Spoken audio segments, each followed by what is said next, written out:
it is easy to sort of like wind up going after every little thing that crosses your path, in the sense of reacting to all the things that cross your path on a daily basis. All right?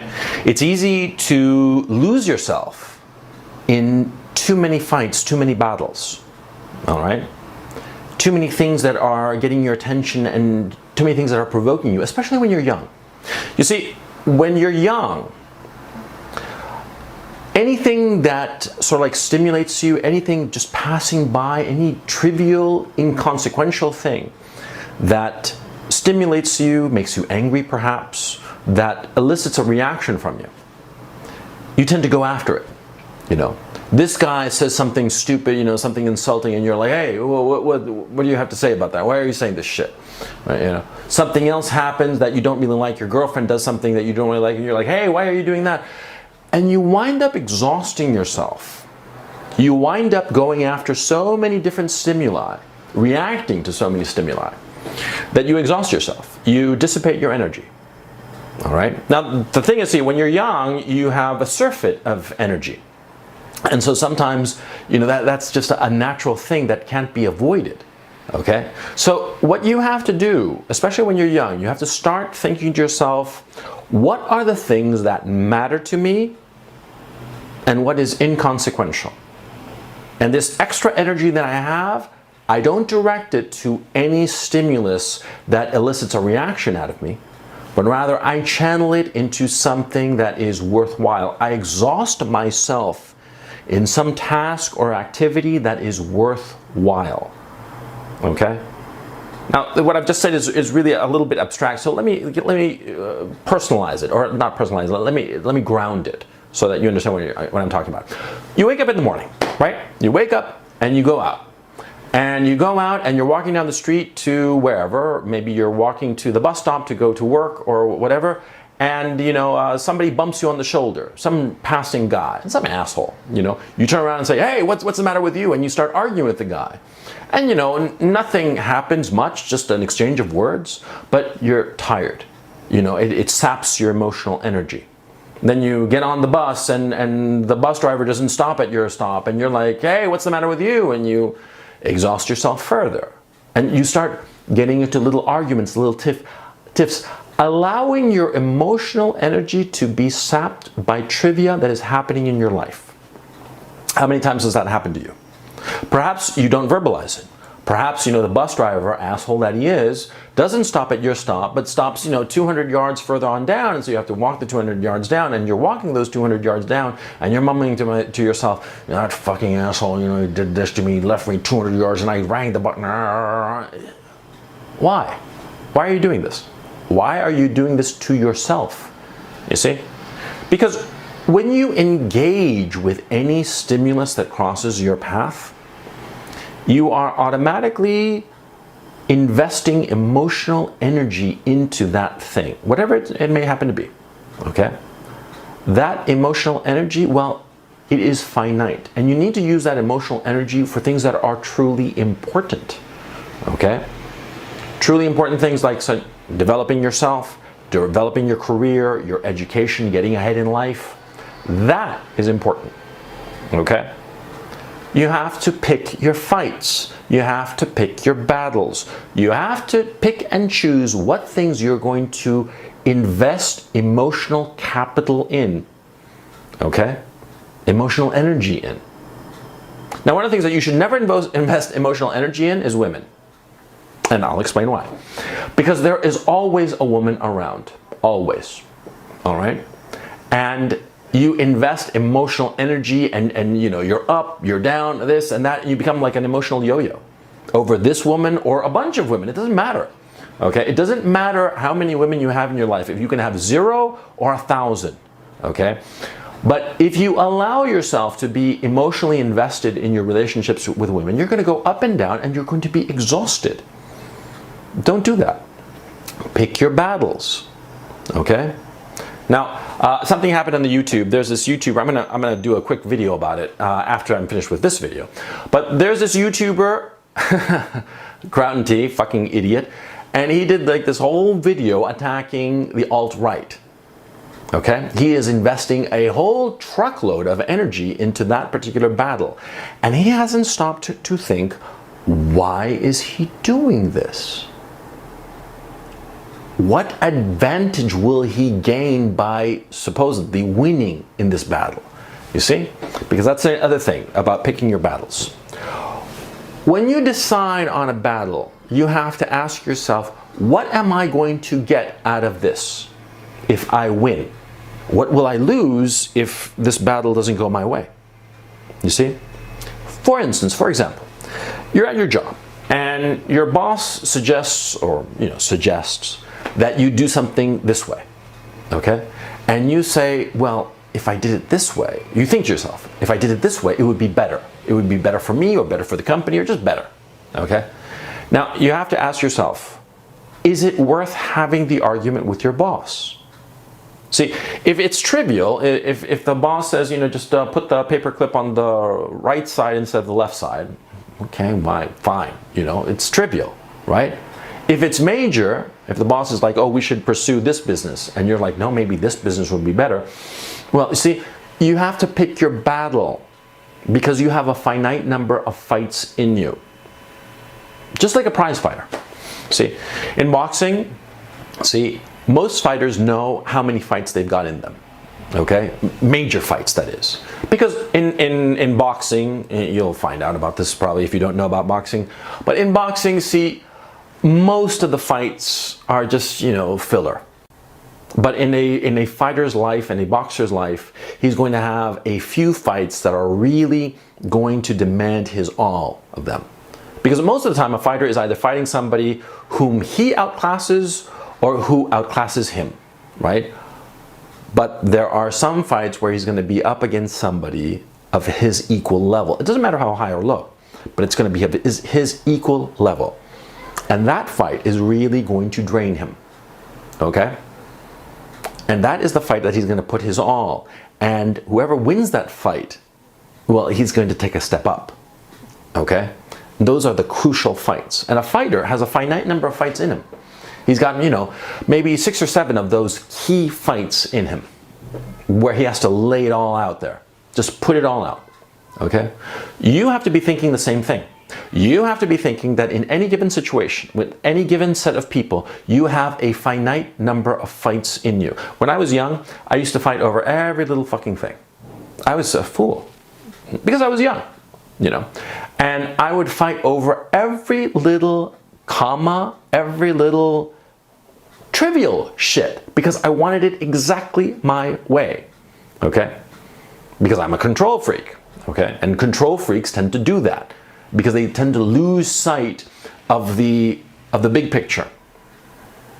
And they focus on every little thing that they want just the way they want it because it fulfills some sort of weird emotional need, which I have, by the way. I don't have it as much anymore. I've grown out of it, and on the other hand, I've disciplined myself to know that some things are not very important, okay? I mean, some things that they don't matter. But when I was young, I didn't realize this. And so I would fight every little fucking thing. Don't be like that. Don't be like that. It's something that I learned in my 30s, but that you can learn in your 20s, even in your teens. You have to, in every situation, you have to stop and say, what am I fighting over?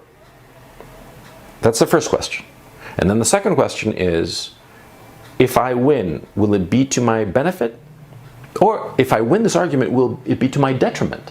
Which can often happen.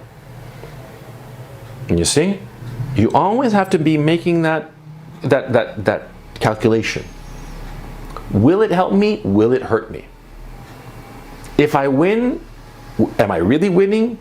Or is it better to cede the point and I gain something else? Because a lot of times, see, you have one person wants one thing and you want a different thing, right?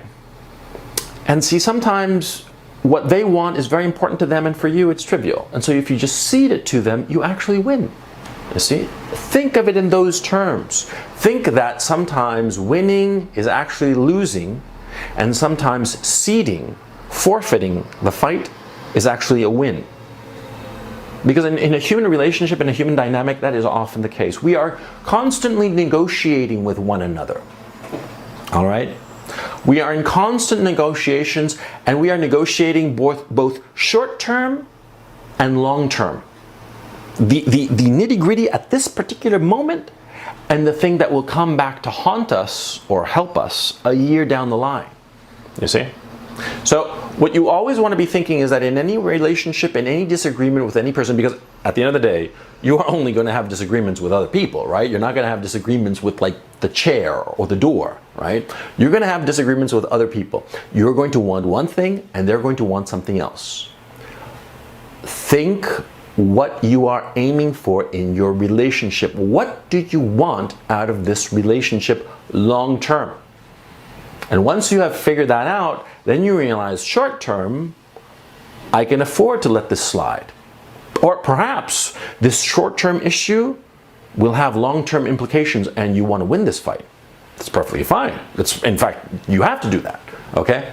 So how do I explain this like in a more grounded sense so that you get the picture?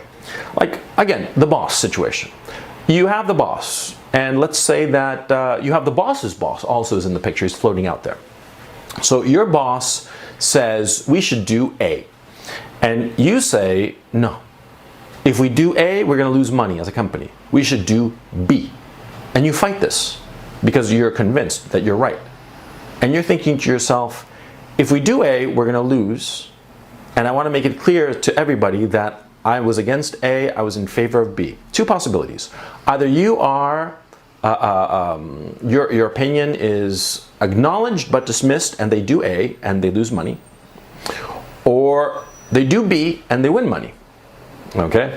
Now, if they do A and they lose money, after the fact, the bosses of the boss, he's going to be thinking, well, you know, Shorty here, he said that A was going to lose money, and lo and behold, it lost money. So you're going to gain credibility. Okay. Now, if people do B and it makes money, you're going to gain credibility too.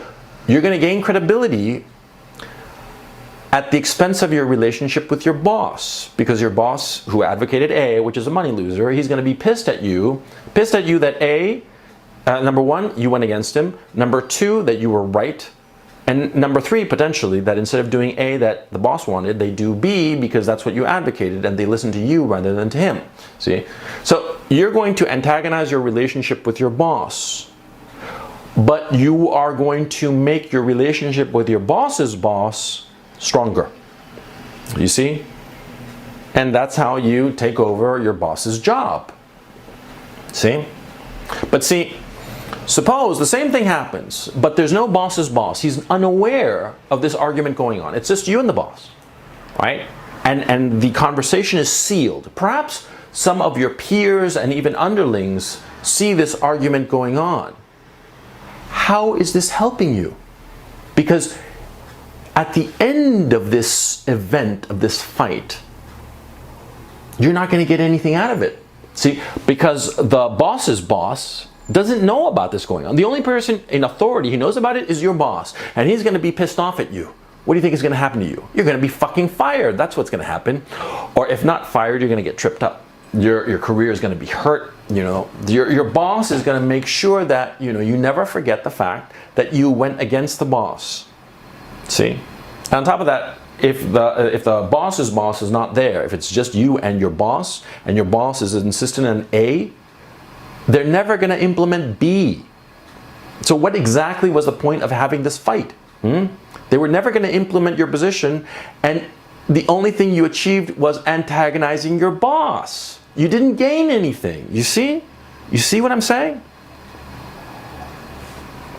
This happens a lot. This happens so often of guys who fight their boss, but with no ulterior upside to it, only downside. You see? So that's why you have to always be calculating the fight that you're having. What benefit will you gain from it? If it's just you and your boss says A, and you're like, well, you know, maybe B would be better, and your boss overrides you, let it slide. Because there's nobody else around to help you. Is the boss's boss here? Is the board of directors around to watch you be so wise as to go against your boss? No? Then what is it going to help you? See? Like, for instance, You're in class and you argue with the professor about whatever. You know, he says something stupid, you know, something like, you know, all leftists are good and all right-wingers are evil. Some shit like that, right? And you start to argue with your professor. What are you gaining from it? What, your peers are going to think you're cool. So what? Who gives you your grade? Your peers or the professor? Huh? Think. See? And this is something I'm talking to you. In point of fact, I'm berating myself. Because I remember when I was a young shithead, you know, arguing with people for no benefit to myself. Don't make my mistake. Don't make my mistake. Pick your battles. Pick your battles, and in any battle, in any engagement, know exactly how you are going to win. If you can't figure out how you're going to win, don't engage. Don't even get in the fight. Don't do it. Step back. Just say, This Kraut guy, for instance, I'm going to do a video about him, like I said before. I'm just itching to do it. But anyway, this Kraut guy, he's picking a fight with the alt-right, with the 4chan alt-righters, okay? The big, you know, autistic savants, you know, weaponize autism, those guys, right? He's picking a fight for what purpose? What is he going to gain? Nothing. See? That's why he's a fucking idiot. Because he's got nothing to gain. See? If he had something to gain, well, okay. But what? He's going to fight with the alt-right. And just say for the sake of argument that he's actually correct. What? So he antagonizes all of 4chan. How is that helpful? And the other possibility, of course, which is actually what's happening, is that he makes a fool of himself. He makes a fool of himself and loses more and more credibility, more and more subscribers. I mean, as I'm watching, he's lost like 300 subscribers so far, just this morning. And, you know, it's like, what time is it? It's 11 in the morning here in London. So that's what, 7 in the morning? No, 6 in the morning in New York. You know, in the US, they're just waking up. And his audience in the US, as the morning and the afternoon progress, you know, he's going to start losing subscribers, bleeding subscribers again. Because he picked a fight that he couldn't win. And even if he could win it, there was nothing to be gained. Don't be like that. Be smart. See? Because remember, as I said before, you have a limited number of fights in you. Make them count.